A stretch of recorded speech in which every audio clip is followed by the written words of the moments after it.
ಶ್ರೀರಾಮ ಸಮರ್ಥ. June 23. ಉದ್ದೇಶವು ಪವಿತ್ರವಾಗಿರಬೇಕು. ಮನುಷ್ಯನು ಶುದ್ಧ ಉದ್ದೇಶವನ್ನಿಟ್ಟುಕೊಂಡು ಪ್ರಯತ್ನ ಮಾಡಬೇಕು. ಉದ್ದೇಶವು ಶುದ್ಧವಾಗಿದ್ದರೆ ಕೃತಿಯು ಸ್ವಾಭಾವಿಕವಾಗಿ ಅದಕ್ಕೆ ಅನುರೂಪವಾಗತೊಡಗುತ್ತದೆ ಹಾಗೂ ಪ್ರಗತಿಗೆ ಸಹಾಯವಾಗುತ್ತದೆ. ಉದ್ದೇಶವು ಬಾವಿಯಲ್ಲಿಯೇ ನೀರಿನ ಸೆಲೆಯಂತಿರುತ್ತದೆ. ಸೆಲೆ ಸಿಹಿ ನೀರಿನದಾಗಿದ್ದರೆ ಬಾವಿಯಲ್ಲಿಯೇ ನೀರು ಸ್ವಾಭಾವಿಕವಾಗಿಯೇ ಸಿಹಿಯಾಗಿರುತ್ತದೆ. ಆದ್ದರಿಂದ ಉದ್ದೇಶವನ್ನು ಶುದ್ಧವಾಗಿಟ್ಟುಕೊಳ್ಳುವ ದಕ್ಷತೆ ವಹಿಸಬೇಕು ಹಾಗೂ ಅದಕ್ಕಾಗಿ ರಾಮನನ್ನು ಪ್ರಾರ್ಥಿಸಬೇಕು. ಮನುಷ್ಯನಿಗೆ ದೇಹ ರಕ್ಷಣೆಗೆ ಸಾಕಾಗುವಷ್ಟು ಅನ್ನ, ವಸ್ತ್ರ ಹಾಗೂ ನಾಮ ತೆಗೆದುಕೊಳ್ಳುವ ಬುದ್ಧಿ ಇದ್ದದ್ದಾದರೆ ಅಸಮಾಧಾನಕ್ಕೆ ಸ್ಥಾನವಿಲ್ಲ. ಭಕ್ತಿಯ ಸಾಧನೆಗೆ ನ್ಯೂನತೆಯನ್ನು ತರುವ ದೈನ್ಯತೆಯು ಬೇಡವೆಂದು ಭಗವಂತನಲ್ಲಿ ಪ್ರಾರ್ಥಿಸಬೇಕು. ಪರ್ವಕಾಲದಲ್ಲಿ ಭಗವಂತನು ಕಾಮಧೇನುವಿನ ಅವತಾರ ತೆಗೆದುಕೊಂಡು ಬರುತ್ತಾನೆ. ಯಾರಿಗೆ ಏನು ಬೇಕೋ ಅವರಿಗೆ ಅದನ್ನು ಕೊಡುತ್ತಾನೆ. ಪರ್ವಕಾಲದಲ್ಲಿ ಸಜ್ಜನರಂತೆ ದುರ್ಜನರು ಕೂಡ ತಮ್ಮ ಕಾರ್ಯ ಮಾಡಿಕೊಳ್ಳುತ್ತಾರೆ. ಮಾಟ ಮಂತ್ರದಂಥವೂ ಕೂಡ ಪರ್ವಕಾಲದಲ್ಲಿ ಶೀಘ್ರ ಸಾಧಿಸುತ್ತವೆ. ನಾವು ಮಾತ್ರ ಭಗವಂತನವರು ಹೇಗೆ ಆಗುತ್ತೇವೆಂಬುದನ್ನು ನೋಡಬೇಕು. ಶುಭ ಇಚ್ಛೆ ಹೊಂದಬೇಕು. ಭಾವನೆಯನ್ನು ಜಾಗೃತಗೊಳಿಸಬೇಕು. ಏನಾದರೂ ಮಾಡು, ಆದರೆ ನಿನ್ನ ವಿಸ್ಮರಣೆ ಆಗಗೊಡಬೇಡ ಎಂದು ಭಗವಂತನ ಹತ್ತಿರ ಪ್ರಾರ್ಥಿಸಬೇಕು.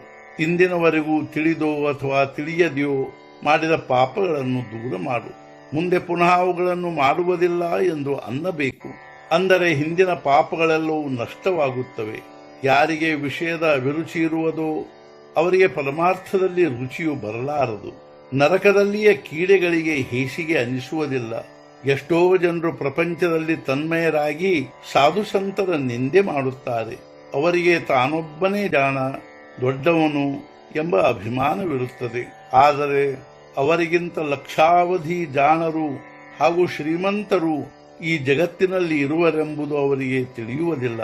ಅವರು ತಮಗಿಂತ ಕೆಳಗಿನವರ ಕಡೆಗೆ ನೋಡಿ ಅವರಿಗಿಂತ ತಾವೇ ಶ್ರೇಷ್ಠರೆಂದು ಅಂದುಕೊಳ್ಳುತ್ತಾರೆ. ನಾನು ತಪ್ಪುತ್ತೇನೆಂದು ತಿಳಿದರೂ ಪರ್ಯಾಪ್ತವಾಗುತ್ತದೆ. ವಿಷಯಾಸಕ್ತರಿಗೆ ನನಗೆಲ್ಲಿ ದುಃಖವಿದೆ ಎಂದೆನಿಸುತ್ತದೆ. ಆದರೆ ಸೆರೆಯ ಅಮಲಿನಂತೆ ವಿಷಯದ ಅಮಲು ಇಳಿಯಿತೆಂದರೆ ಪಶ್ಚಾತ್ತಾಪವಾಗುತ್ತದೆ. ದೇವರು ಇರುತ್ತಾನೆಂಬ ನಿಜವಾದ ಅರ್ಥದಿಂದ ನಡೆಯುವ ಜನರು ಬಹಳ ಕಡಿಮೆ ಇರುತ್ತಾರೆ. ಸದ್ವಿಚಾರ, ಸಚ್ಛಾಸ್ತ್ರ ಹಾಗೂ ಸದ್ಬುದ್ಧಿ ಇವು ಪ್ರತಿಯೊಬ್ಬ ಮನುಷ್ಯನನ್ನು ಇದೇ ಜನ್ಮದಲ್ಲಿ ಭಗವಂತನ ಕಡೆಗೆ ಒಯ್ಯುವುದಕ್ಕಾಗಿಯೇ ಇರುತ್ತವೆ. ಪ್ರಪಂಚದ ಅನುಭವವು ಕಷ್ಟಮಯವಾಗಿದ್ದರೆ ಭಗವಂತನ ಅನುಭವವು ಆನಂದಮಯವಾಗಿರುತ್ತದೆ. ಜ್ವರದಿಂದ ಪೀಡಿತನಾದ ಮನುಷ್ಯನಿಗೆ ತನಗೆ ಬೆವರು ಬರಬೇಕೆಂದು ಅನಿಸುತ್ತದೆ. ಆದರೆ ಕೇವಲ ಅನಿಸುವುದರಿಂದ ಬೆವರು ಬರಲಾರದು. ಅದಕ್ಕಾಗಿ ಡಾಕ್ಟರ್ ಹೇಳಿದ ಔಷಧ ತೆಗೆದುಕೊಳ್ಳಬೇಕಾಗುತ್ತದೆ. ಅದರಂತೆ ಯಾರಿಗೆ ಭಗವಂತನ ಪ್ರೇಮ ಬೇಕೆನಿಸುತ್ತದೆಯೋ ಅವರು ನಾಮವೆಂಬ ಔಷಧವನ್ನು ತೆಗೆದುಕೊಳ್ಳಲೇಬೇಕು. ಭಗವಂತನ ಪ್ರೇಮವು ಒಂದು ಬಾರಿ ಅಂಟಿಕೊಂಡಿತೆಂದರೆ ಅದಕ್ಕೆ ಏನೂ ಅಡ್ಡ ಬರಲಾರದು. ಗಣಿಯಲ್ಲಿಯ ಕಲ್ಲುಗಳಲ್ಲಿ ಬಂಗಾರವಿರುವಂತೆ ನಮ್ಮಲ್ಲಿ ಪರಮಾತ್ಮನಿರುತ್ತಾನೆ. ಕಲ್ಲಿನಲ್ಲಿಯ ಮಣ್ಣನ್ನು ಅನೇಕ ಸಾಣಿಗೆಯಿಂದ ಹಾಗೂ ಯಂತ್ರಗಳಿಂದ ಸೋಸುತ್ತಾರೆ ಹಾಗೂ ಕೊನೆಗೆ ಬಂಗಾರವನ್ನು ಪಡೆಯುತ್ತಾರೆ. ಅದರಂತೆ ಅನೇಕ ವಾಸನೆಗಳು ನಷ್ಟವಾದ ಮೇಲೆ ಭಗವಂತನ ಪ್ರಾಪ್ತಿಯಾಗುತ್ತದೆ. ನಾನು ಅಹಂಭಾವನೆಯಿಂದ ಸತ್ತ ಮೇಲೆ ಕೊನೆಗೆ ಭಗವಂತನು ಪ್ರಕಟವಾಗುತ್ತಾನೆ. ಇಂದಿನ ಮುಖ್ಯ ವಿಚಾರ ಶುದ್ಧವಿರಬೇಕು ಆಚರಣ, ಅದೇ ರೀತಿ ಇರಬೇಕು ಅಂತಃಕರಣ. ಅದರೊಂದಿಗೆ ಭಗವಂತನ ಸ್ಮರಣ. ಇದೇ ಪ್ರಪಂಚವನ್ನು ಸುಖಿ ಮಾಡುವ ಸಾಧನ. ಸದ್ಗುರುನಾಥ ಮಹಾರಾಜ್ ಕೀ ಜೈ.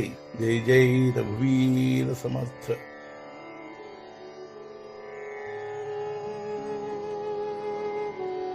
ಆತ್ಮೀಯರೇ ನಮಸ್ಕಾರ.